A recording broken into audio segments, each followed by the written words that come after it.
Guys आज हम यहाँ पर पढ़ने वाले हैं 20 नवंबर 2016 का शिफ्ट सेकंड का क्वेश्चन पेपर। पहला क्वेश्चन है द टर्म साटा इज एन एब्रिविएशन फॉर। सब साटा का अर्थ क्या है?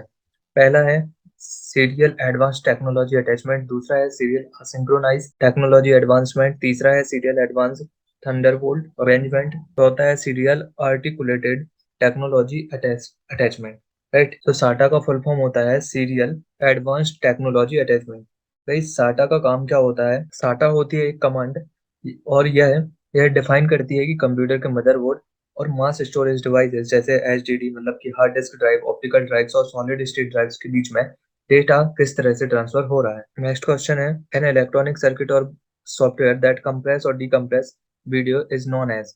एक विद्युत परिपथ या सॉफ्टवेयर जो वीडियो को संपीड़ित और असंपीड़ित करता है किस रूप में जाना जाता है? पहला है वीडियो पैच, दूसरा वीडियो सिग्नल, तीसरा वीडियो कोडेक और चौथा है वीडियो स्ट्रीम। सो उस इलेक्ट्रॉनिक सर्किट या सॉफ्टवेयर का नाम बताना है जो वीडियोस को कंप्रेस और डिकम्प्रेस करता है। तो इस वह कहलाता है वीडियो कोडेक, जो वीडियोस को कंप्रेस और डिकम्प्रेस करने का काम करते हैं। यहाँ आंसर होगा तीसरे नंबर का।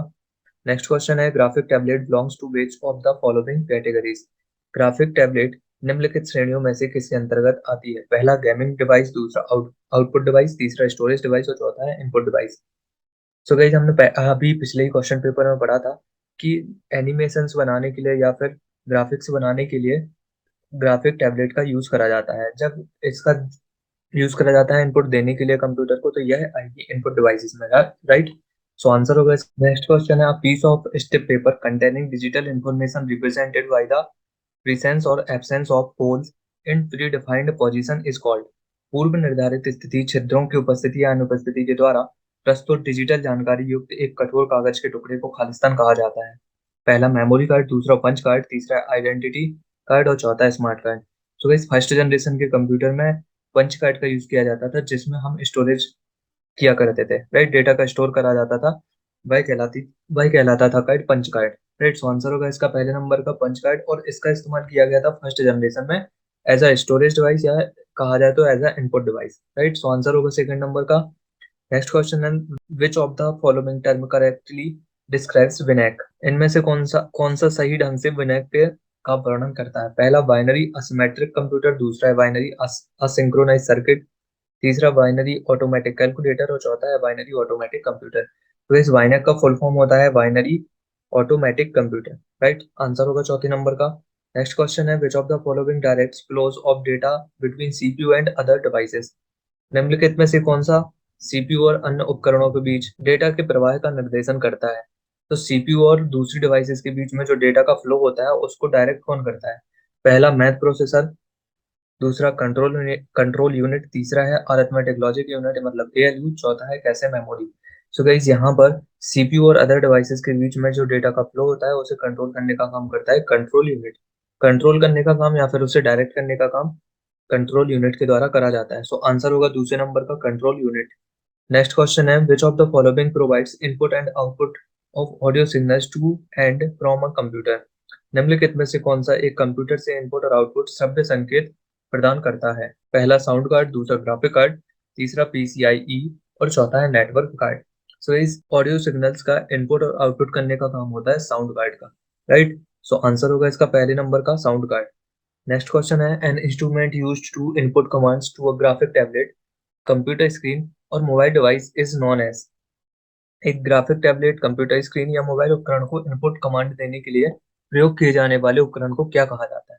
पहला पाम पायलट, दूसरा स्टाइलस, तीसरा है पॉइंटर और चौथा है पेंटोग्राफ। इस ग्राफिक टैबलेट, कंप्यूटर स्क्रीन जो टच स्क्रीन होती है और मोबाइल डिवाइसेस, इन्हें जिस इंस्ट्रूमेंट के द्वारा कमांड दी जाती है, इनपुट कमांड दी जाती है, उसे क्या कहते हैं? गाइस ये कहलाता है स्टाइलस। राइट, मतलब graphic tablet, computer screen, mobile devices जो भी टच स्क्रीन के कंपोनेंट्स होते हैं उनमें जो कमांड दी जाती है टच स्क्रीन के करने के लिए, जो जिसके द्वारा कमांड दी जाती है उस इंस्ट्रूमेंट को स्टाइलस कहा जाता है। तो आंसर होगा सेकंड नंबर का। नेक्स्ट क्वेश्चन है the technique of comparing selected facial features from the image and facial database is known as. छवि और चेहरा डेटाबेस से चयनित चेहरे की विशेषताओं की तुलना करने की तकनीक को किस रूप में जाना जाता है? पहला फिंगरप्रिंट स्कैनिंग, दूसरा वॉइस रिकॉग्निशन सिस्टम, तीसरा है फेशियल रिकॉनएसियंस सिस्टम और चौथा है फेशियल रिकॉग्निशन सिस्टम। गाइस जो फोटो डेटाबेस में सेव है और एक्चुअल जो रियल टाइम पिक्चर है उसे वेरीफाई करने का काम, या टेक्निक क्या कहलाती है? यह यह कहलाती है फेशियल रिकॉग्निशन सिस्टम। मतलब आंसर होगा इसका चौथे नंबर का। नेक्स्ट क्वेश्चन है, based on the storage capacity which of the following is the smallest? संग्रहण क्षमता के आधार पर निम्नलिखित में से कौन सी सबसे छोटी है? मतलब कि सबसे कम स्टोरेज वाली डिवाइस इनमें से कौन सी है? पहला ब्लूरे डिस्क, दूसरा हार्ड डिस्क, तीसरा फ्लॉपी डिस्क और चौथा है कॉम्पैक्ट डिस्क। सो भाई सबसे कम स्टोरेज कैपेसिटी वाली डिवाइस यहाँ पर फ्लॉपी डिस्क है। राइट, सो आंसर होगा थर्ड नंबर का। नेक्स्ट क्वेश्चन है, which of the following is not a Unix shell? इनमें से कौन सा यूनिक्स सेल नहीं है? पहला सी सेल, दूसरा कॉर्न सेल, तीसरा है बॉर्न सेल, चौथा है बॉम्बे सेल। सो गाइज यहाँ पर बॉम्बे सेल यूनिक्स सेल का कोई भी कंपोनेंट नहीं है या कोई भी वर्जन नहीं है। राइट, सो आंसर होगा चौथे नंबर का। नेक्स्ट क्वेश्चन है, which of the following directly executes instruction without previously compiling them into a machine language? निम्नलिखित में से कौन सा प्रोग्राम निर्देशों को एक मशीन भाषा में पूर्व संकलन किए बिना निष्पादन करता है? पहला इंटरप्रेटर, दूसरा कंपाइलर, तीसरा पार्सर और चौथा है रन टाइम लाइब्रेरी। तो क्वेश्चन में पूछा गया है इनमें से कौन सा ऐसा प्रोग्राम है जो डायरेक्टली निर्देशों को एग्जीक्यूट कर देता है?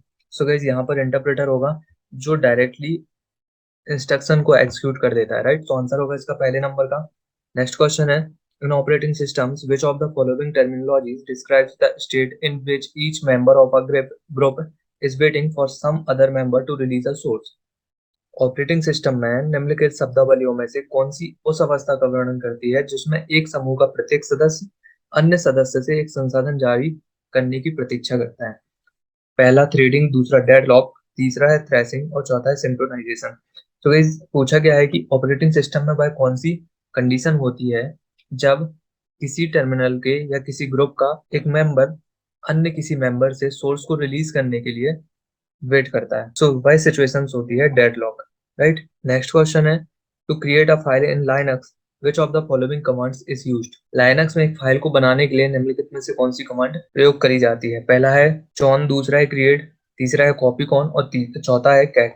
सो गाइस अगर लाइनक्स में कोई भी नई फाइल क्रिएट करनी है तो उसके लिए हमें कैट कमांड देनी होगी। राइट, सो आंसर होगा इसका चौथे नंबर का। नेक्स्ट क्वेश्चन है, computer program designed to be run by the Unix shell is known as? Unix shell से चलाने के लिए बनाए गए कंप्यूटर प्रोग्राम को किस नाम से जाना जाता है? पहला सिस्टम डायग्नोस्टिक्स, दूसरा सेल स्क्रिप्ट, तीसरा कमांड इंटरप्रेटर और चौथा है बैच फाइल्स। तो इस यूनिक्स सेल को चलाने के लिए बनाए गए कंप्यूटर प्रोग्राम को सेल स्क्रिप्ट कहा जाता है। राइट, तो आंसर होगा दूसरे नंबर का सेल स्क्रिप्ट। नेक्स्ट क्वेश्चन है, in DOS and like operating system the term CLI generally refers to?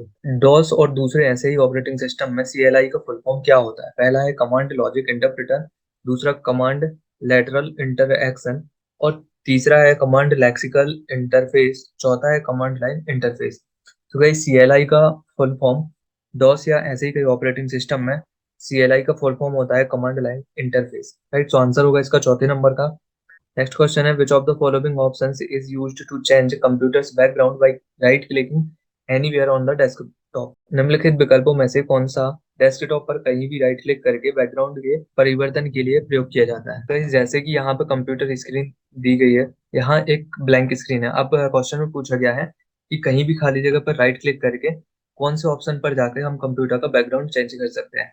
तो जब भी हम कहीं भी ब्लैंक जगह पर क्लिक करेंगे और यहाँ एक कुछ मेन्यूज खुलेंगे, इसमें हमें पर्सनलाइज ऑप्शन पर जाकर इस ऑप्शन पर हम जैसे ही जाएंगे सो यहाँ पर डेस्कटॉप के हम वॉलपेपर को चेंज कर सकते हैं। राइट, तो इसका आंसर होगा पहले नंबर का पर्सनलाइज। मतलब कि हम कंप्यूटर स्क्रीन पर खाली जगह पर कहीं भी क्लिक करके पर्सनलाइज ऑप्शन पर क्लिक करके बैकग्राउंड को चेंज कर सकते हैं। राइट, तो इसका आंसर होगा पहले नंबर का।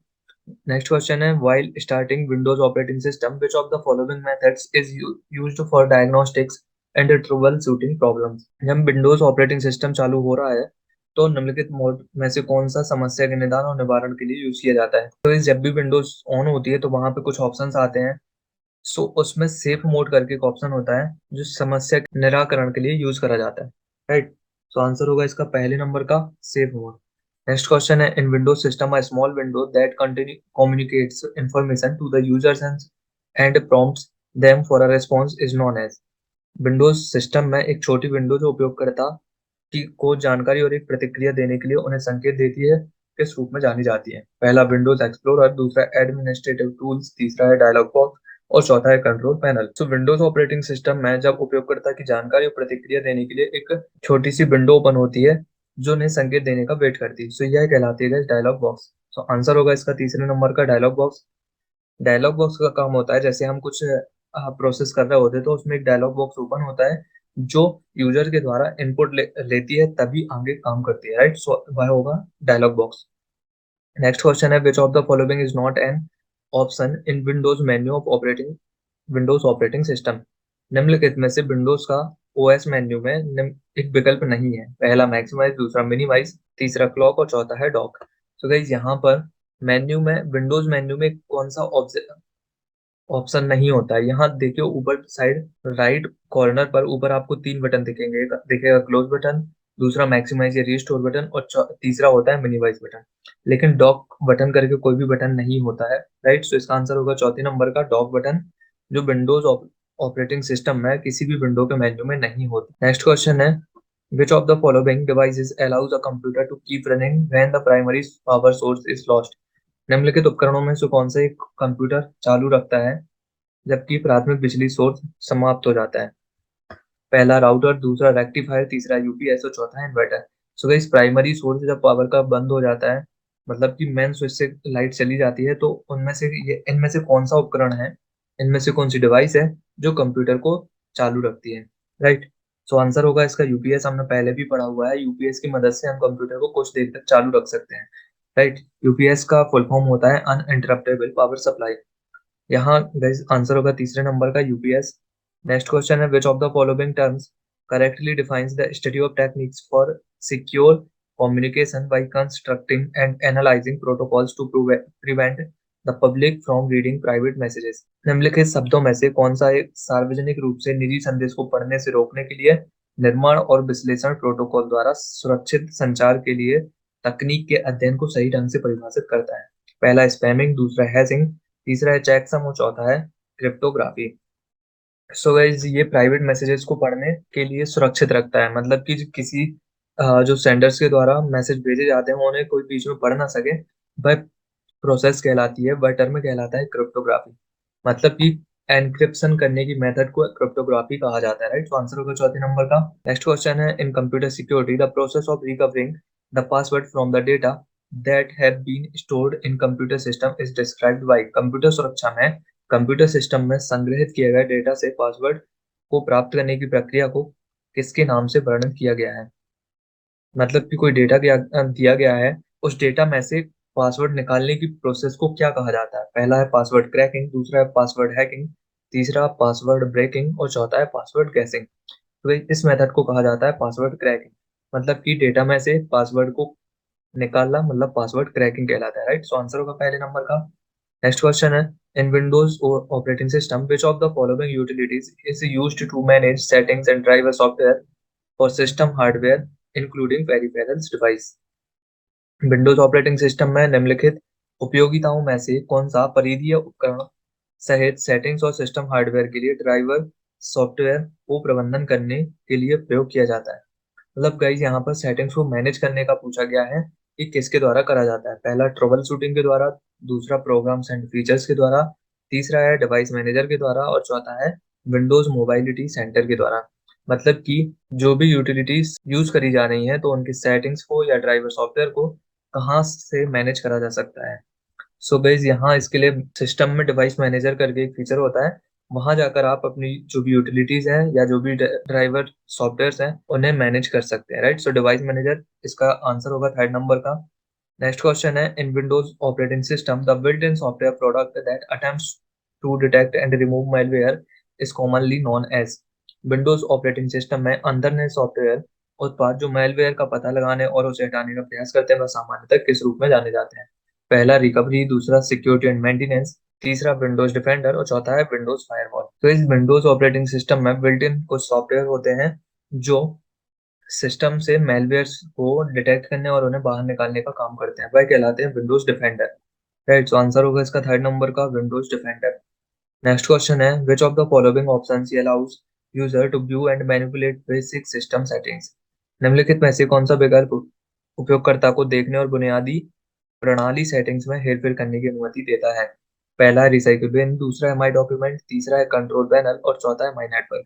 सो इस यहाँ पर पूछा गया है कि यूजर्स को बेसिक जो सेटिंग्स होती हैं उन्हें मैनिपुलेट करने की अनुमति कौन देता है इनमें से?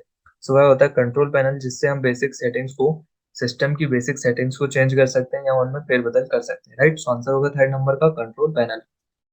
नेक्स्ट क्वेश्चन है the method of keeping the files up to date and that are stored in several different physical location is known as.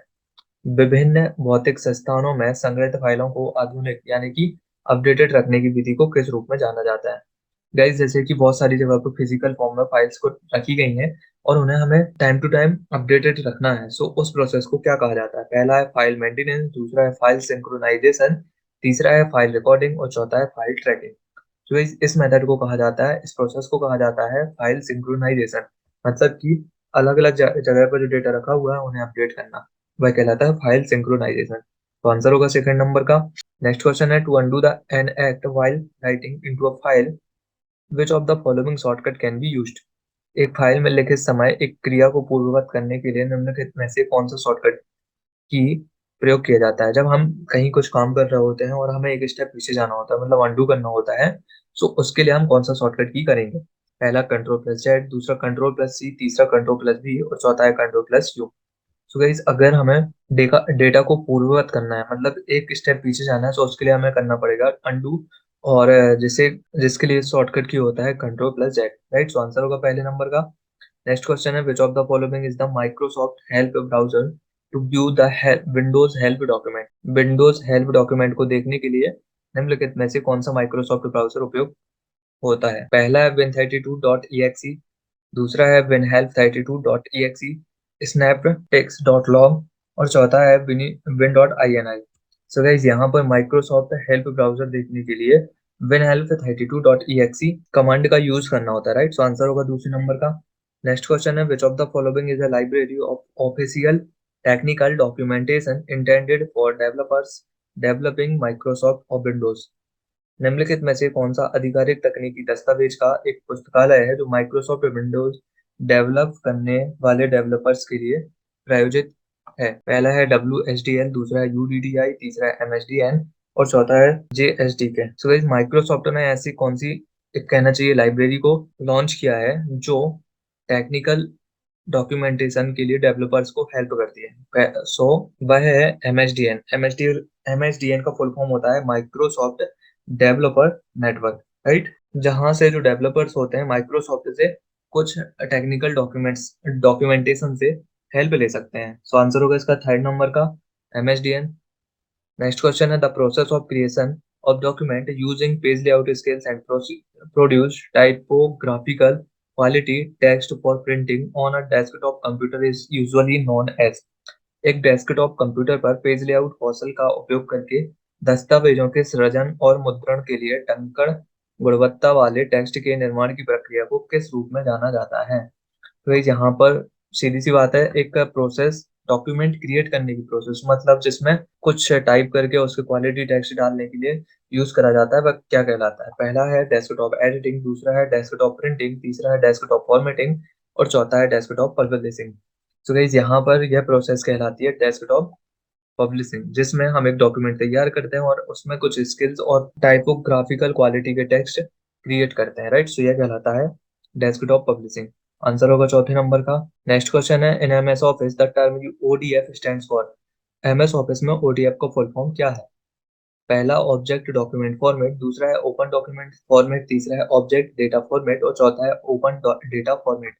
So guys, MS Word में ODF का फुल फॉर्म होता है open document format, right? So answer होगा दूसरे number का। Next question है which of the following options is used to set up document margins in MS Word. निम्नलिखित विकल्पों में से कौन सा MS वर्ड में डॉक्यूमेंट मार्जिन के सेटअप के लिए प्रयोग किया जाता है? पहला पेज सेटअप, दूसरा है व्यू, तीसरा है रिव्यू और चौथा है होम। सो गाइस, MS वर्ड में पेज की मार्जिन को सेट करने के लिए इनमें से पेज सेटअप ऑप्शन का यूज करा जाता है। Page setup page layout menu के अंतर्गत आता है, जिससे हम पेज की मार्जिन को मिला सकते हैं, राइट? सो आंसर होगा पहले नंबर का पेज सेटअप। नेक्स्ट क्वेश्चन है Word document with predefined page layouts font margins and styles is known as. पूर्व निर्धारित पेज लेआउट फॉन्ट मार्जिन और स्टाइल वाला एक वर्ड डॉक्यूमेंट किस रूप में जाना जाता है? मतलब कि हमने एक वर्ड को इस तरह से फॉर्मेट करके रखा है जिसमें हमने पहले से ही उसका लेआउट, जो फॉन्ट है, मार्जिन है, वो सारी चीजें हमने फिक्स करके रखी हुई है। भाई क्या कहलाता है? पहला टेम्पलेट, दूसरा पेज सेटअप, तीसरा प्रिंट लेआउट और चौथा है मैक्रो।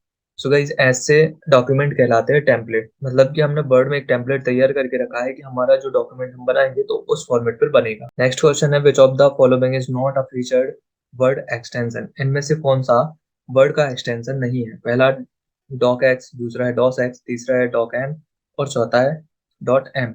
सो गाइस यहाँ पर डॉस एक्स करके वर्ड का कोई भी एक्सटेंशन नहीं है, राइट। सो आंसर होगा दूसरे नंबर का डॉस एक्स। नेक्स्ट क्वेश्चन है to create a superscript which of the following shortcut is used, एक सुपर स्क्रिप्ट बनाने के लिए वर्ड में किस शॉर्टकट की का यूज करेंगे? पहला शिफ्ट प्लस एफ सेवन, दूसरा है कंट्रोल प्लस एस, तीसरा है control plus shift plus plus या फिर इक्वल भी बोल सकते हैं, और चौथा है कंट्रोल प्लस यू। तो इस पिछले क्वेश्चन पेपर में हमने पढ़ा था सुपर स्क्रिप्ट क्या होता है। जब भी हम जैसे कि एक फॉर्मूला लिखा हुआ है Z square is equal to X square plus Y square, then Z के ऊपर जो स्क्वायर लगा हुआ है और एक्स और वाई के ऊपर भी जो स्क्वायर लगा हुआ है, सो वो स्क्वायर लगाने की प्रोसेस कहलाती है सुपर स्क्रिप्ट, राइट। मतलब कि अगर हम कहीं पावर लगा रहे हैं, पावर कहलाएगी सुपर स्क्रिप्ट। सो यहाँ पर उस सुपर स्क्रिप्ट को एक्टिव करने का शॉर्टकट की पूछा गया है, सो वह होती है control plus shift plus plus, right. So keyboard से इन तीनों की कॉम्बिनेशन को प्रेस करने से कोई भी जो सिलेक्टेड वर्ड होगा, जो कैरेक्टर होगा, वह सुपर स्क्रिप्ट में चेंज हो जाएगा, राइट। यहाँ हम उसको एग्जाम्पल के थ्रू थोड़ा सा पढ़ेंगे। जैसे यहाँ पर जेड के साथ में टू लिखा हुआ है तो जेड और टू, सो यहाँ हमें टू को पावर में चेंज करना है, मतलब सुपर स्क्रिप्ट में। सो वहां पर शॉर्टकट की पूछा गया था कि हमें कौन सा शॉर्टकट की प्रेस करना होगा। सो ये होता है कंट्रोल शिफ्ट और प्लस, यानी कंट्रोल शिफ्ट और प्लस जैसे हम दबाएंगे तो जो टू है टू चेंज हो जाएगा सुपर स्क्रिप्ट में। आगे भी अगर हम करते हैं तो कंट्रोल शिफ्ट और प्लस करेंगे जैसे ही, तो ये सुपर स्क्रिप्ट में चेंज हो जाएगा, राइट। सो आंसर होगा थर्ड नंबर का कंट्रोल शिफ्ट प्लस। इस कॉम्बिनेशन से किसी भी टेक्स्ट को सुपर स्क्रिप्ट में चेंज करा जा सकता है। नेक्स्ट क्वेश्चन है which of the following keyword shortcut is used to navigate from one worksheet to the next in decreasing order और वर्कशीट नंबर? पहला है control plus F1, control plus page up, control plus F10 और control plus page down. So guys यहाँ पर पूछा गया है कि MS एक्सेल में जो सीट होती है तो सीट को हमें डिक्रीजिंग ऑर्डर में पढ़ना है, मतलब कि हमें यहाँ पर राइट टू लेफ्ट जाना है, तो हम कौन सी की कॉम्बिनेशन का यूज करेंगे?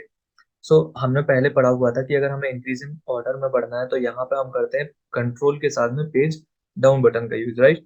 सो यहाँ पर उसका उल्टा हमें करना है तो हम यहाँ पर शॉर्टकट की भी उल्टा करेंगे, कंट्रोल प्लस पेज डाउन की जगह पर अब करेंगे कंट्रोल प्लस पेज अप, जिससे हम सीट में राइट टू लेफ्ट, मतलब जैसे हमने बहुत सारी सीट खुली हुई है, हाइट सीट से फर्स्ट पे आना है तो हम डिक्रीजिंग ऑर्डर में जाना है, राइट। सो उसके लिए हम शॉर्टकट की कंट्रोल प्लस पेज अप का यूज करेंगे। सो आंसर होगा दूसरे नंबर का।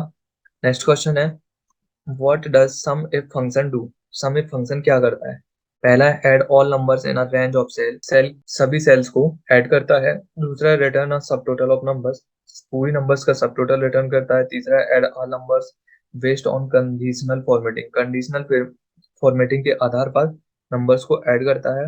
और चौथा है add up cell values based on a condition, एक कंडीशन के आधार पर सेल की वैल्यूज को ऐड करता है। सो गाइस सम इफ का हमने पहले भी पढ़ा हुआ है कि सम इफ फंक्शन का यूज होता है जब हम एक कंडीशन के आधार पर सेल्स को ऐड करते हैं, सेल में जो नंबर्स दी गई हैं या जो वैल्यू दी गई है उन्हें ऐड करके एक टोटल वैल्यू लाते हैं। तो आंसर होगा इसका चौथे नंबर का adds up cell values based on a condition. Next question है what does the VLOOKUP function do, VLOOKUP function क्या करता है? पहला checks vertical alignment of the text, text का वर्टिकल अलाइनमेंट चेक करता है। दूसरा है find records beginning with letter V, record ढूंढता है V से चालू होने वाले लेटर से। तीसरा है find related records, related records को ढूंढता है। और चौथा है check data validation, data validation check करता है। सो इस VLOOKUP फंक्शन का काम होता है फाइंड रिलेटेड रिकॉर्ड्स, राइट, मतलब कि संबंधित रिकॉर्ड को ढूंढता है। सो आंसर होगा इसका थर्ड नंबर का। नेक्स्ट क्वेश्चन है the expression fact 5 would return which of the following values, so fact 5 इनमें से कौन सी वैल्यू को रिटर्न करेगा? पहला है 16, दूसरा है 120, तीसरा है 5 इंटू 4 इंटू 3 इंटू 2 इंटू 1 और चौथा है ट्रू। सो यहाँ पर फैक्ट 5 मतलब क्या है, एक जो रिजल्ट होगा इसका फैक्टोरियल, 5 का फैक्टोरियल रिटर्न करेगा, मतलब कि 5 इंटू 4 इंटू 3 इंटू 2 इंटू 1, इन पूरी पांचों नंबर्स का मल्टीप्लाई करके रिटर्न करेगा, राइट। सो इसका अगर हम मल्टीप्लाई करते हैं 5 इंटू 4 इंटू 3 इंटू 2 इंटू 1, सो उसका मल्टीप्लीकेशन होगा 120, राइट। सो आंसर होगा इसका 120। सेकंड नंबर का आंसर सही होगा। नेक्स्ट क्वेश्चन है which of the following can not be pasted selectively using paste special. निम्नलिखित में से किसको पेस्ट स्पेशल का प्रयोग करके चयनित रूप से पेस्ट नहीं किया जा सकता है। तो इस क्वेश्चन में पूछा गया है पेस्ट स्पेशल का यूज करके इनमें से किस ऑप्शन का यूज नहीं कर सकते हैं। पहला फॉर्मूलाज का, दूसरा वैल्यूज का, तीसरा फॉर्मेट्स का और चौथा है सब टोटल का। तो इस पेस्ट स्पेशल का यूज करके हम सब टोटल को पेस्ट नहीं कर सकते हैं। तो आंसर होगा इसका चौथे नंबर का सब टोटल। नेक्स्ट क्वेश्चन है which of the following statement is false about important data into Excel. Excel में डेटा इंपोर्ट करने के संबंध में इनमें से कौन सा कथन गलत है। पहला, data can be imported from HTML file. Data HTML file से इंपोर्ट करा जा सकता है। दूसरा, data can be imported from XML file. Data XML file से इंपोर्ट करा जा सकता है। तीसरा, data can be imported from text file. Data text file से भी इंपोर्ट करा जा सकता है। चौथा है data can be imported from SQL servers और डेटा एसक्यूएल सर्वर से इंपोर्ट करा जा सकता है। तो गाइस एक्सेल में डेटा को इंपोर्ट करने के संबंध में पहला कथन यहाँ गलत होगा कि एचटीएमएल फाइल से डेटा को एक्सेल में इंपोर्ट करा जा सकता है। तो आंसर होगा इसका पहला नंबर का। नेक्स्ट क्वेश्चन है which of the following is a valid Excel file extension. इनमें से कौन सा वैलिड फाइल एक्सटेंशन है। पहला XSLT, दूसरा है XLSB, तीसरा है PPSX, चौथा है ASPX। तो यहाँ पर आंसर होगा दूसरे नंबर का XLSB। यह एक वैलिड एक्सेल फाइल एक्सटेंशन है, राइट। सो आंसर होगा दूसरे नंबर का। नेक्स्ट क्वेश्चन है health survey conducted in school gathered students height and weight. Which of the following charts types would be more suitable in order to show correlation between the heights and the weight measured?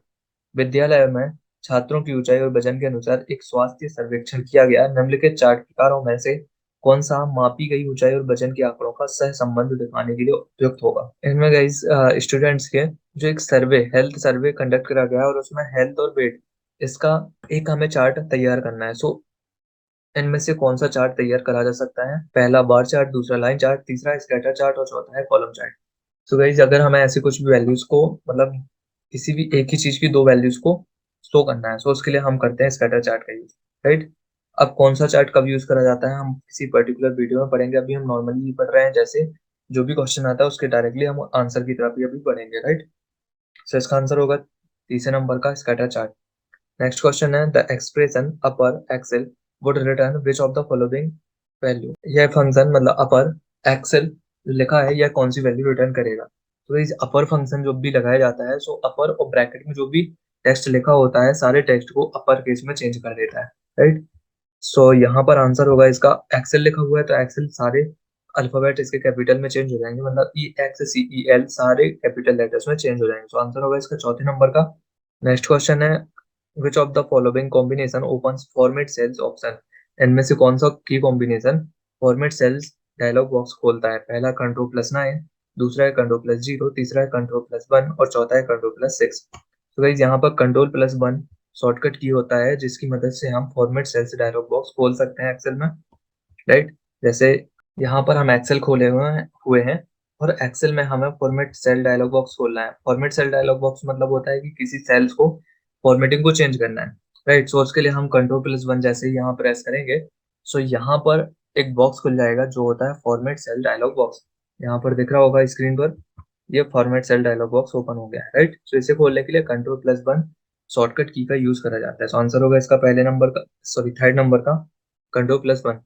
Next question है which of the following is a standard network protocol used to transfer the files between client and the server। निम्नलिखित में से कौन सा एक मानक network है जो क्लाइंट और सर्वर के बीच फाइलों को ट्रांसफर करने के लिए यूज करा जाता है। पहला SMTP, दूसरा FTP, तीसरा IP और चौथा है HTTP। तो यहाँ पर एक प्रोटोकॉल के बारे में पूछा गया है जो क्लाइंट और सर्वर के बीच में फाइलों को ट्रांसफर करता है। सो गाइस हमने पहले भी पढ़ा हुआ है कि प्रोटोकॉल के थ्रू फाइल्स को ट्रांसफर करना या ट्रांसमिशन करने का काम होता है FTP का, मतलब कि फाइल ट्रांसफर प्रोटोकॉल का। आंसर होगा दूसरे नंबर का FTP। नेक्स्ट क्वेश्चन है the term XML is an abbreviation of. XML किसका एब्रीविएशन है। पहला एक्सप्रेसिव मार्कअप लैंग्वेज, दूसरा एक्सपेंडेबल मार्कअप लैंग्वेज, तीसरा है एक्सटेंसिव मार्कअप लैंग्वेज और चौथा है एक्सटेंसिबल मार्कअप लैंग्वेज। सो इस XML का फुल फॉर्म होता है extensible markup language, right. So answer होगा चौथे नंबर का। नेक्स्ट क्वेश्चन है in world wide web terminology a collection of websites by category and subcategory is often referred to as। World wide web शब्दावली में श्रेणी और उपश्रेणी के रूप में वेबसाइटों को एक संग्रह को अधिकतर किस रूप में जाना जाता है या निर्दिष्ट किया जाता है? पहला वेबसाइट, दूसरा है वेब पेज, तीसरा है वेब डायरेक्टरी और चौथा है वेब पोर्टल। तो गाइस यहाँ पर कैटेगरी और सब कैटेगरी के आधार पर जिस कलेक्शन को जाना जाता है वर्ल्ड वाइड वेब पर वह कहलाता है वेब डायरेक्टरी। राइट, आंसर होगा तीसरे नंबर का। नेक्स्ट क्वेश्चन है the process of sending the data to the web server on the internet from a local computer is known as. Computer से local server या इंटरनेट पर data को भेजने की प्रोसेस क्या कहलाती है? पहला अपलोडिंग, दूसरा डाउनलोडिंग, तीसरा है लिंकिंग और चौथा है एम्बेडिंग। उसका इस लोकल सर्वर से या कंप्यूटर से इंटरनेट पर डेटा भेजने की प्रोसेस को कहते हैं अपलोडिंग। तो आंसर होगा इसका पहला नंबर का अपलोडिंग। नेक्स्ट क्वेश्चन है the data that provides information about other data is known as. वह डेटा जो अन्य डेटा के बारे में जानकारी प्रदान करता है वह क्या कहलाता है? पहला है मेटा इन्फॉर्मेशन, दूसरा है मेटा लिंक्स, तीसरा है मेटा डेटा और चौथा है Meta search engine. So guys वह कहलाता है मेटा डेटा जो दूसरे डेटा की इंफॉर्मेशन रखता है। राइट, सो आंसर होगा तीसरे नंबर का। नेक्स्ट क्वेश्चन है which of the following options is not a video conferencing application. इनमें से कौन सा ऑप्शन वीडियो कॉन्फ्रेंसिंग एप्लीकेशन का नहीं है? पहला स्काइप, दूसरा वीएलसी, तीसरा है याहू मैसेंजर और चौथा है एओएल इंस्टेंट मैसेंजर। तो guys, यहाँ पर वीएलसी करके कोई भी वीडियो कॉन्फ्रेंसिंग एप्लीकेशंस नहीं होता है। वीएलसी एक मीडिया प्लेयर है, राइट, जिसके थ्रू हम वीडियोस वगैरह को प्ले करते हैं। तो आंसर होगा इसका दूसरे नंबर का। गाइज यहाँ पर हमारे 20 नवंबर 2016 के सेकेंड शिफ्ट के सारे बाउंड क्वेश्चन हो चुके हैं। जो भी क्वेरीज होती है, जो भी डाउट होते हैं, कमेंट सेक्शन में पूछ सकते हैं। देन मिलते हैं नेक्स्ट वीडियो में।